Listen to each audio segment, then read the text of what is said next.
একজন full time রাজনীতিবিদ, তার এত অভিযোগ তার বিরুদ্ধে কিভাবে উঠে আসতে পারে? অভিষেক বন্দ্যোপাধ্যায় তো একজন ফুল টাইম রাজনীতিবিদ, এবং তার উত্থান এত র্যাপিডলি আপনি পৌঁছতে পেরেছেন তার কাছে কখনো? না, he was beyond the reach of I think most of the persons. আর আমি তো কখনো 2026 ইলেকশনে জিতিনি, সুতরাং আপনি একজন ক্যান্ডিডেট, কিন্তু আপনি পৌঁছতে পারছিলেন না তার কাছে। আপনি প্রচারে মানে এই যখন আপনি টিকিট পাবেন তখন আপনি ডেফিনেটলি সবাইকে মিট করতে পারেন একবার। তারপরে যদি কেউ প্রচারে আসেন না, স্টার ক্যাম্পেনার মিট করতে পারেন, otherwise you don't have access. আচ্ছা, মমতা বন্দ্যোপাধ্যায়ের কাছে পৌঁছতে পারতেন? রিচটা কি ওই পর্যন্ত ছিল? দেখুন, প্রথম কথা উনি দলের সুপ্রিমো, দ্বিতীয় কথা উনি মাননীয় মুখ্যমন্ত্রী, অসম্ভব ব্যস্ত। আমাদের মতন লেভেল থেকে ওনাদের কাছে পৌঁছানো যায় না। ওনার কাছে ক্যাবিনেট মন্ত্রীরা পৌঁছতে পারতো কিনা সেটাই প্রশ্ন আমার। আমরা তো অনেক ছোটোখাটো বিষয়। মানে এই যে বিচ্ছিন্ন হয়ে যাওয়া, কারণ একজন এমএলএ বা একজন এমপি তো জনপ্রতিনিধি, বিচ্ছিন্ন হয়ে যাওয়া মানে এটা কবে থেকে শুরু হয়েছিল? আপনি শুরু 2024 থেকেই এটা দেখেছিলেন? দেখুন, আমি একটা কথা বলি, মানে আই ডোন্ট নো যে কবে থেকে শুরু হয়েছিল, কিন্তু 2018-19 পর থেকে যখন থেকে আইপ্যাক ঢুকলো, এর আগে না মানে অনেকটা বেশি আমি শুনেছি, তখন আমি পলিটিক্স করতাম না, হাজার পলিটিক্স করতাম, তার থেকে শুনেছি অ্যাটলিস্ট মাননীয় মুখ্যমন্ত্রী অনেকটা হয়তো অ্যাক্সেসিবল ছিলেন। আইপ্যাক ওনাকে বোঝালো যে আর কোনো সিস্টেম লাগবে না, কারণ আইপ্যাককে ব্যবসা করতে হবে, আমরা সব পারি। কালকেই আমার কাছে আসামের থেকে কিছু লোক, আমার কাছে না, আমাদের দলের সাথে কথা বলতে আসাম তৃণমূল কংগ্রেসের বেশ কিছু নেতা এসেছিলেন, তাদেরও একই অভিজ্ঞতা।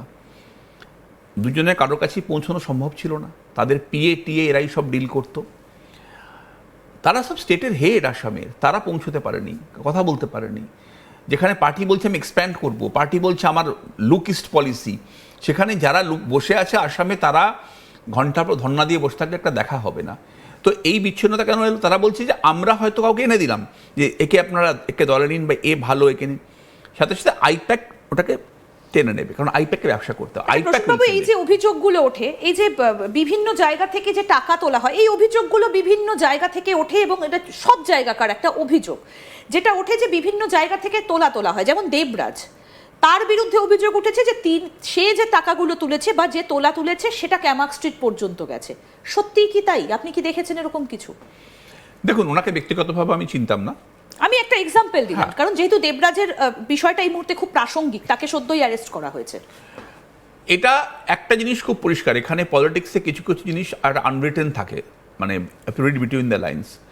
একজন পলিটিক্যাল ফাংশনারি তার পাওয়ার কোত্থেকে আসছে, এই ধরনের কাজ করতে গেলে তার তো একটা প্রোটেকশন লাগে, পুলিশ প্রোটেকশন বা কিছু একটা লাগবে। সেটা তখনই আসবে যখন আপনি টপ লেভেলের সাথে ওয়েল কানেক্টেড হবেন। সবার পক্ষে এটা সম্ভব ছিল না। আপনি যদি বলেন তৃণমূলের সব নেতাই এটা করেছে, আমি সেটা মানব না, সবাই এটা কিন্তু করেন উনি। কিন্তু এই যে বাংলাদেশে টাকা পাচারকারী নেতা বা যার নাম বললেন এই দেবরাজ নাকি, এরা কিন্তু এই ধরনের কাজের সঙ্গে যুক্ত ছিল, এটা কিন্তু জনতা বলছে। জনতা যে সবটাই এরকম মানে ভুলভাল বলে সেটাও নয়। এটা কখনোই সম্ভব নয় যতক্ষণ না পর্যন্ত, যে প্রশ্নটা আপনি জানতে চাইছিলেন, যে হায়েস্ট লেভেলের ব্লেসিংস না থাকলে, মানে তো আপনাকে অভিযোগ তো যাবেই, জানতে পারছেন না কেউ, তাহলে তাকে সরানো হলো না কেন? আমাদের মালদায় কিছু নেতা ছিলেন যারা 3 বছর 4 বছর ধরে পার্টির পদ আগলে বসেছিলেন। মানে অদ্ভুত ব্যাপার, মানে 2024 সালে মালদাতে তৃণমূল কংগ্রেস 12টা বিধানসভায় 12টাতেই পিছিয়ে ছিল, 12টাতে। তারপরেও কিন্তু কোনো নেতার ওখানে পদ চাইনি। Definitely they had the. এটা কার নির্দেশে সেই অভিষেক? সংগঠন তো উনিই দেখতেন। একটা কথা, এই যে বাংলাদেশের কথা আপনি বললেন, হুমায়ুন কবির মুর্শিদাবাদের, তিনিও ভোটের আগে বাংলাদেশ গিয়েছিলেন। তিনি নিজে বলেছেন যে আমি বাংলাদেশে গেছি, সেখানে এসব কিছু গন্ডগোল হয়নি, এগুলো মিথ্যে রটনা। আমাদেরকে তিনি তার সাক্ষাৎকারে এগুলো বলেছেন।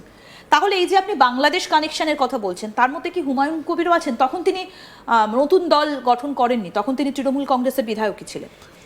দেখুন, এখানে দুটো অ্যাসপেক্ট আছে। হুমায়ুন কবির বাংলাদেশ যেতেই পারেন, বাংলাদেশে যাওয়া সমস্যার কিছু না, আমারও যাওয়ার ইচ্ছে রয়েছে, কিন্তু আমি যখন যাইনি, কিন্তু মানে যেতে পারিনি কখনো।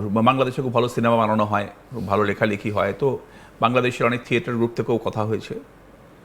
হুমায়ুন কবির বাংলাদেশ যাওয়া নিয়ে আমার কোনো, কেউ বাংলাদেশ যেতে পারেন, কিন্তু হুমায়ুন কবির যে কথাগুলো বলেন পাবলিক ডোমেনে, সেইগুলো না গণতন্ত্রের পক্ষে খুব একটা শোভনীয় নয়। উনি একজন মাল্টিপল টাইম বিধায়ক হয়েছেন, ব্যক্তিগত স্তরে মানে জানি না কেন ওনাকে উনি সবকটা রাজনৈতিক দল ঘুরে ফেলেছেন পশ্চিমবঙ্গের। আমার মনে হয় যে ব্যক্তি হুমায়ুন কবির আর পলিটিক্যাল হুমায়ুন কবিরের মধ্যে একটা পার্থক্য আছে। ব্যক্তি হুমায়ুন কবির একরকম, যতটুকু আমি দেখেছি বিধানসভাতে, আর যখন উনি পলিটিক্যাল কথাগুলো বলেন এত মানে উচ্চস্বরে এমন কিছু স্টেটমেন্ট করেন যেটা ডেমোক্রেসিতে নেওয়াটাই খুব মুশকিল হয়ে পড়ে। আমার মনে হয় যে ওনার বাংলাদেশ যোগ নিয়ে আমার কাছে কোনো তথ্য নেই, যেটা নেই সেটা আমি জোর করে কাউকে অ্যাসক্রাইব করি না। ওনার বাংলাদেশ যেতেই পারেন, কিন্তু হ্যাঁ হুমায়ুন কবিরের এই ধরনের বক্তব্য এইটা আমি কখনোই সমর্থন করি না যে ওনার একজন এত সিজন পলিটিশিয়ান হয়ে উনি এই ধরনের রেসপন্সিবল বক্তব্য কেন রাখেন আমি জানি না। বেশ খোলামেলা উত্তর আপনার কাছ থেকে আজকে পেলাম, এবং এই যে আজকে আমরা আলোচনা করছিলাম, অনেকক্ষণ ধরে আমরা আলোচনাটা করছি, একটা শেষ প্রশ্ন আপনার কাছে করব। আপনি যখন দলে ঢুকলেন 2024-এ, তারপরে যখন আপনি 2026 পর্যন্ত দেখলেন যে এই ঘটনাগুলো ঘটেছে, অভিষেক বন্দ্যোপাধ্যায়, মমতা বন্দ্যোপাধ্যায়ের কন্ট্রোল হারিয়ে গেছে যেটা আপনি বললেন, অভিষেক বন্দ্যোপাধ্যায় সংগঠন দেখছেন এবং এতগুলো করাপশন আপনার চোখ নিশ্চয়ই এড়ায়নি, সেটা আপনি আজকে বললেনও। তাহলে সেই দলের হয়ে আপনি যখন দাঁড়াচ্ছেন তখন আপনার কি কোথাও গিয়ে খারাপ লেগেছিল, খারাপ লাগাটা কাজ করেছিল? 2024-এ স্পষ্ট উত্তরই দেবো আপনাকে। তাহলে এখন মানে শেষ করি প্রশ্নটা, তাহলে এখন এই যে আপনারা কালীঘাটের প্রতি আর ভরসা রাখছেন না, ঋতব্রত ব্যানার্জির ওপর ভরসায় তো আপনারা একটা আলাদা জায়গায় বসছেন বিধানসভায় এই মুহূর্তে এবং একটা আলাদা জায়গা আপনারা তৈরি করে নিয়েছেন, তাহলে সেটা এখন কেন, আগে কেন ছিল না? যদিও একটু অপ্রিয় প্রশ্নটা। না না না, কোনো অপ্রিয় প্রশ্ন না, প্রশ্ন আপনি করতেই পারেন, আপনার স্বাধীনতা রয়েছে, আমিও উত্তর দেবো এটা, আমি এটাকে স্কিপ করবো না। 2024 সালের 9 মার্চ আমি রিজাইন করি এবং লোকসভা নির্বাচনে প্রতিদ্বন্দ্বিতা করি।